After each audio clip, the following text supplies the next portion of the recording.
नमस्कार दोस्तों, आपका स्वागत है मेरे चैनल में। प्लीज़ मेरे चैनल को सब्सक्राइब करें, लाइक करें और शेयर करें।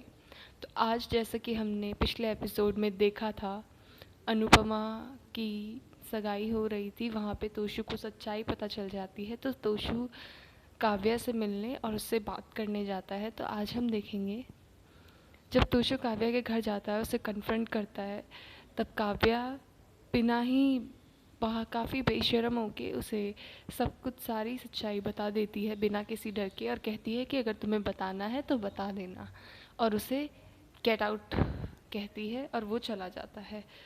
फिर वह वनराज को कॉल करती है और बताती है सारी सच्चाई की तोशु को भी पता चल गया है और नंदिनी को भी पता चल गया है।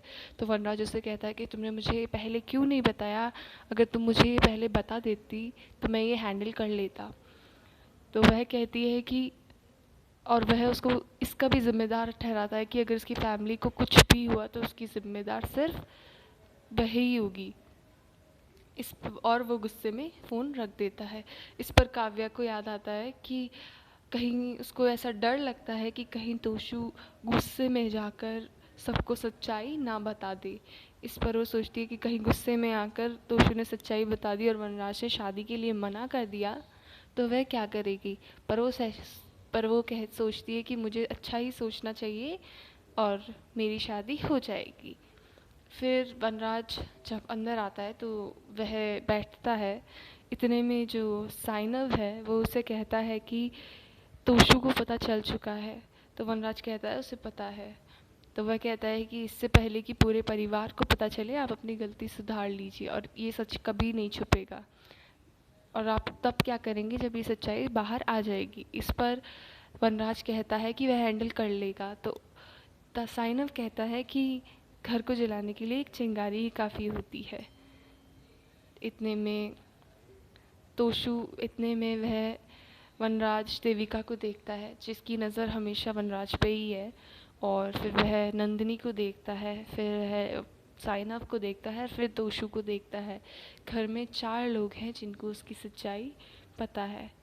वह प्रोग्राम ख़त्म होने के बाद तोशु फिर उससे मिलने जाता है, फिर वनराज से मिलने जाता है और पूछता है कि क्या ये सच है, और यह भी कहता है कि ये अगर आप कह देंगे कि झूठ है तो वह मान लेगा। इस पर वनराज कहता है कि मेरी ज़िंदगी में सब कुछ आधा था और ये झूठ भी आधा ही है।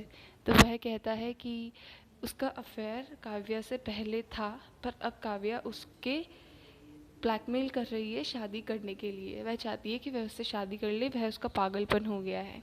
इस पर तोशु कहता है कि फिर भी ये सही नहीं है, आप कैसे अफेयर कर सकते हैं, ये कोई गलती नहीं, इट्स अ क्राइम, ये एक क्राइम है। तो वनराज कहता है कि उसे पता है और वह काफ़ी गिल्टी है और वह अपनी गलती को सुधार रहा है अपने बड़े बेटे के सामने उसे एक्सेप्ट करके।